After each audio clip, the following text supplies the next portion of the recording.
Hello guys, ayan. So ako ulit sa Auntie Arlene. So pag-uusapan naman natin ngayon ay tungkol dito sa mga may tanong kasi sa akin about natanong kasi niya yung tungkol sa ano daw ba yung HDB. So yun, bali ang pag-uusapan natin ngayon ay yung tatlong klase ng residential dito sa Singapore o tatlong klase ng bahay. So yun. Wow! Ang galing sumayaw at ang ganda. Ganyan ang mga dugong Pilipino. Ang una is yung HDB na tinatawag. Ito guys is public residential to. I mean, tapos yung isa is condo. Tapos yung isa is landed. So, pagka nag-work kayo dito, tatlong klase ng bahay lang naman yung pagtatrabahuhan ninyo. Hindi ko na masyadong guys sa itong HDB na to, malawak din kasi to, hindi porque housing, public housing siya is doon parang pangmahirap or something, hindi, kasi yun yung pinaka mura na anuhan dito talaga, at saka common yun talagang pinakamarami. Bali, itong HDB na to guys, kung kung maka-figure out nyo yung condo, di ba sa atin sa Pinas maraming mga condo, yung mga building na patayo, yung ganon. Ganon rin dito. So, parang same lang sila ng condo. Ganon lang siya kaliit.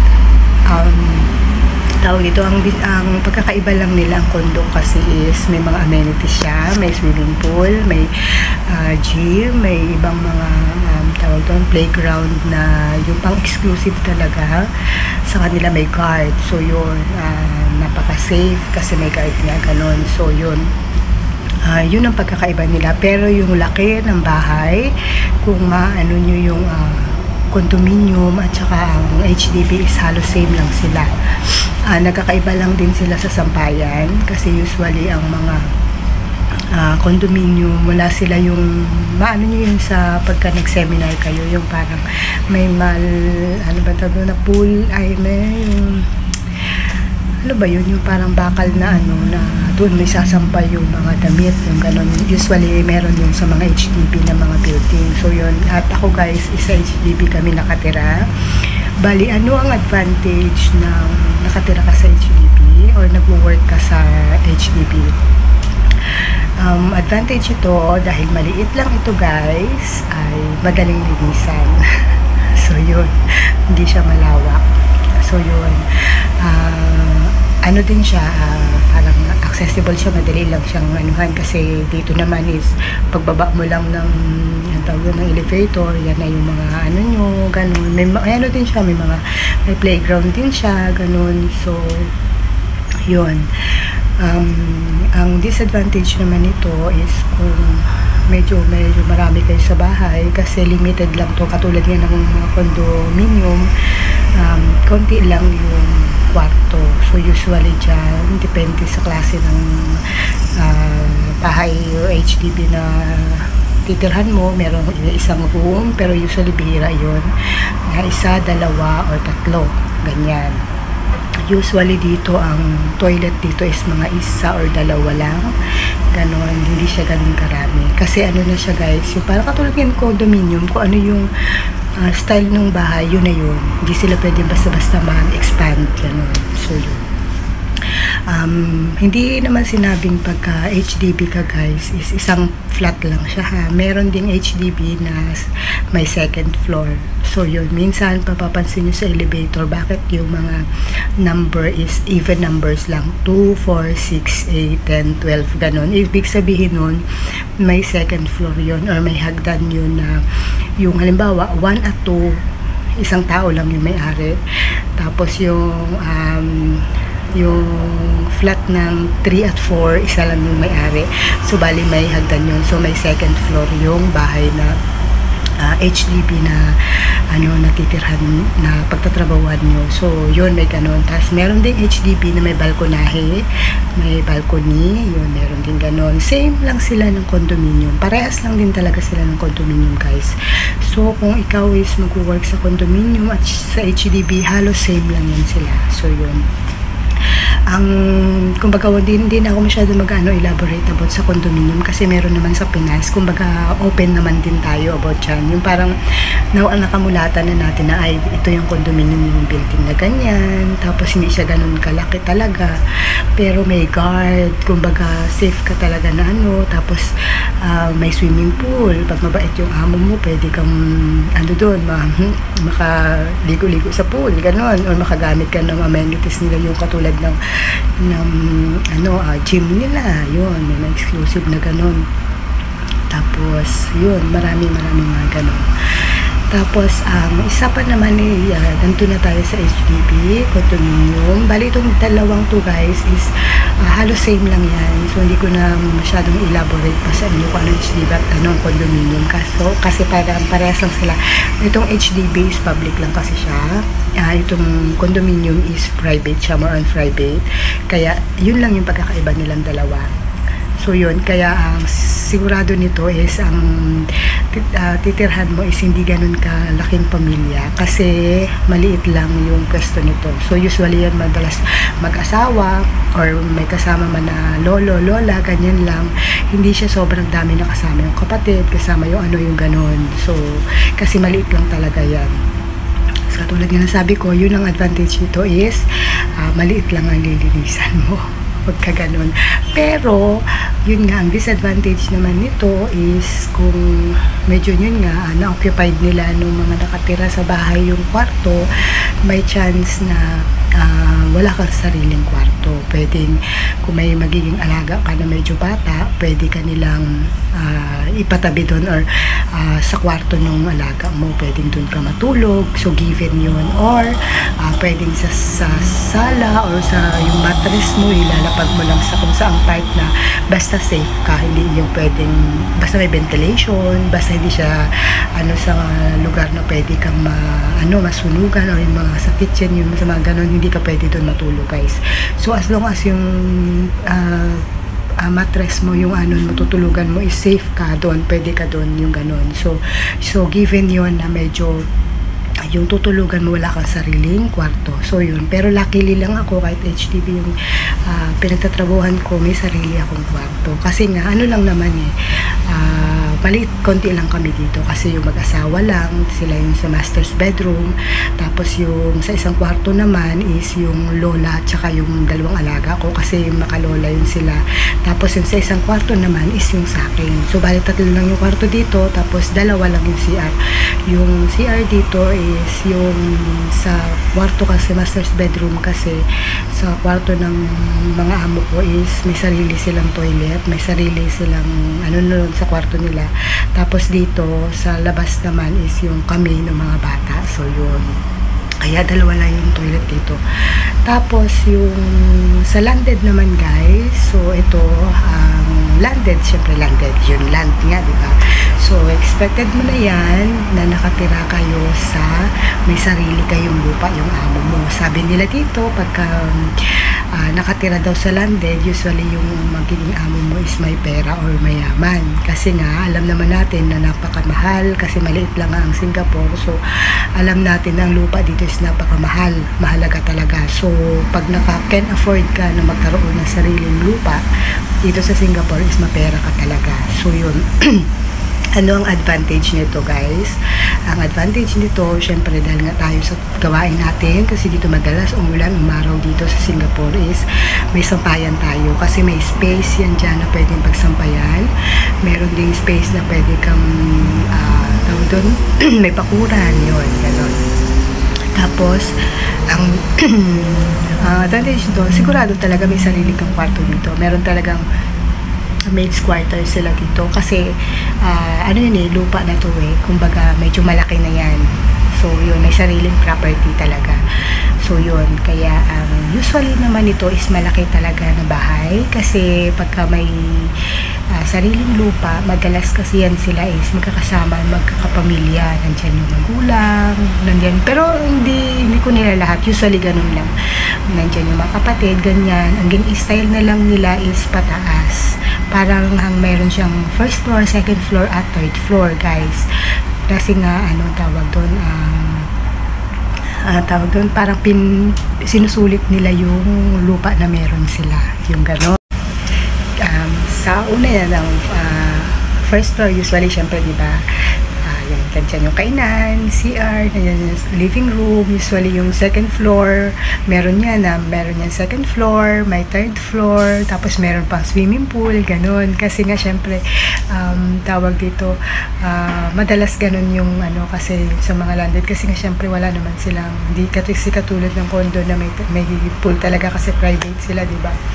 So yun, so kung syempre pag mas malaki ang bahay, mas malaki ang lilinisan, mas magkukonsume kayo ng oras. Pero kung kayo ay maliksi naman at saka ano naman kayong kumilos, kumbaga kaya nyo din naman, ganun. So kung hindi naman sa inyo yun, hassle sa inyo yun na sa landed kayo, so they go nyo na ang landed, guys. Kasi ang advantage din kasi sa landed is sure talaga yun, dahil malaki ang bahay, sure talaga yun na may sarili ka talagang room. Kasi sa totoo lang, guys, iba pa rin po talaga yung may sarili kang kwarto na pagtapos ng tawag dito, trabaho natin. Kasi syempre minsan nakakapagod din na makapagpahinga ka na walang mag-istorbo sa'yo, walang although kasi syempre tawag dito, hindi kasi lahat ng is landed. So may mga ilan kasi na katulad sa mga HDB na na minsan kasi dahil nga walang enough na room, kasi limited lang yung space, is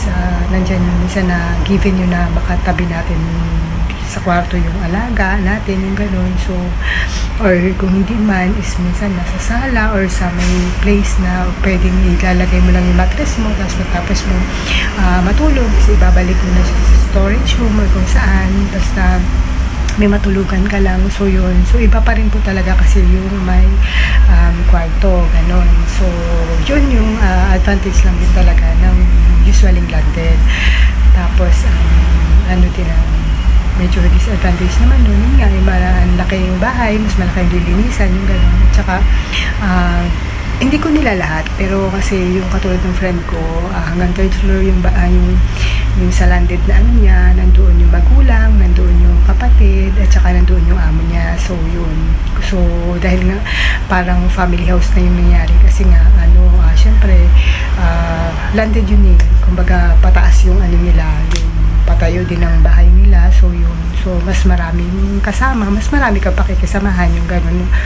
Although pwedeng usually din dyan, may times na may makakasama ka na helper na katulong or helper din ng kapatid, pwedeng kapatid ng amo mo, kasi minsan may isang bahay lang talaga yan sila pag landed, ganun. Kasi instead of kumuha pa ng ibang bahay, doon na lang, parang pinapataas na lang nila yan. So yun, tapos yun nga, pero kung sa iyo naman, okay lang, sanay ka naman makisama, mas gusto mo yung para hindi ka boring pagka mag-isa, ganun. So okay na rin yun na yun, mas marami.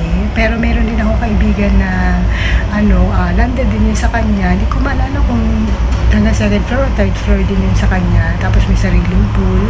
At saka maliit lang din yung pool. At saka tawag doon, pamilya lang. Walang ibang kasama, siya lang doon ng isang helper.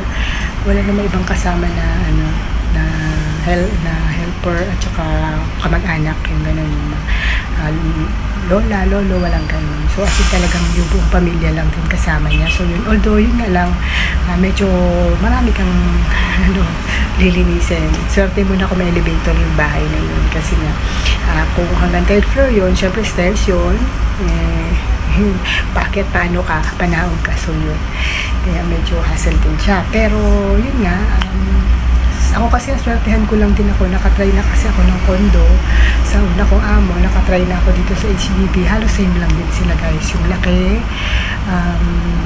yung ganito lang din talaga.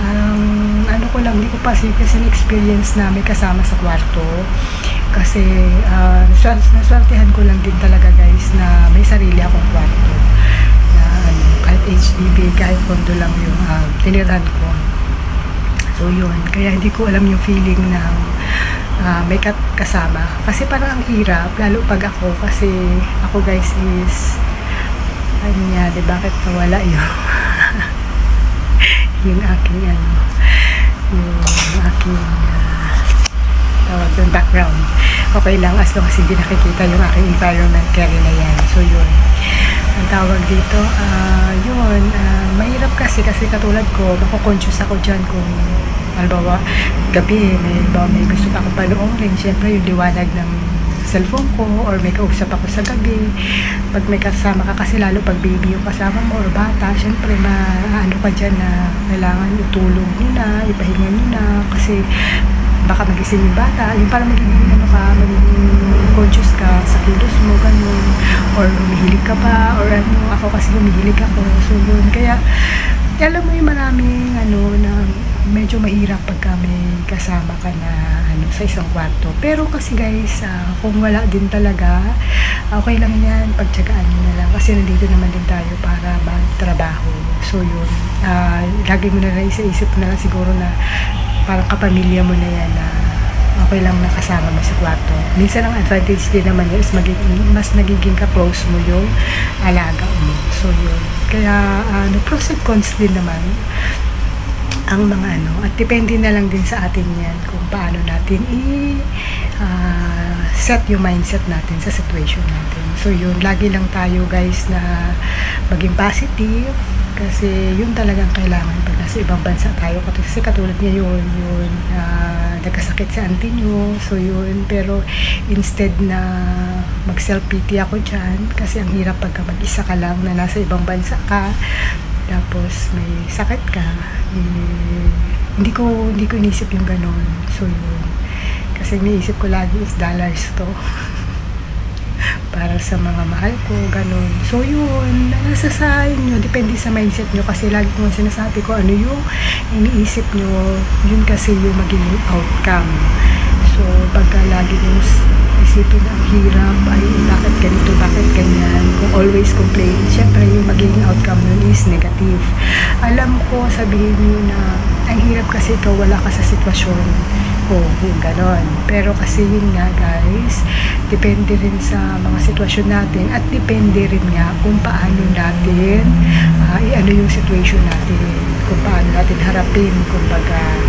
Kumbaga lagi nyo isipin, hindi lang kayo nasa sitwasyon na ganyan, kasi lahat tayo na nag-abroad na pagdaanan yung iba-iba man experience natin. Pero yun nga, paano nyo na umpisa, syempre mahirap din mag-adjust, nasa adjustment period pa rin tayo. Pero pag sanayan nyo na, o nakatagalan nyo na yung ganon, yun nga, nakasanayan nyo na yung situation nyo, magiging na rin yan, parang easy na lang sa inyo, parang common na lang sa inyo yan. So para wala na yan, ganun. So ang advice ko lang sa mga baguhan, huwag kayo mag-ipapagad. Tapos minsan talagang darating tayo sa point na kung minsan, alam nyo, may na-encounter nyo yun na parang pag sinubok tayo ni God ng isang beses, talagang susubukan talaga tayo na hanggang sa yung pananalig natin is masagad.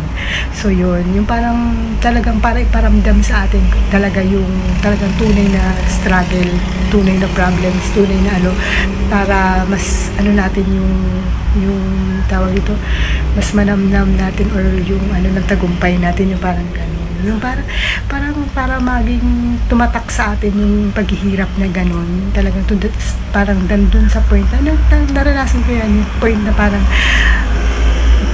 feeling ko hindi ko nakaya to, pero nakaya ko yung gano'n. Basta lagi lang natin ilagay sa isipan natin na hindi ibibigay sa atin yan nang hindi natin kaya.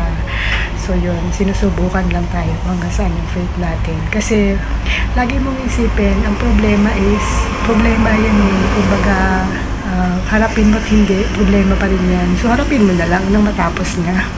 So yun lang, bye bye.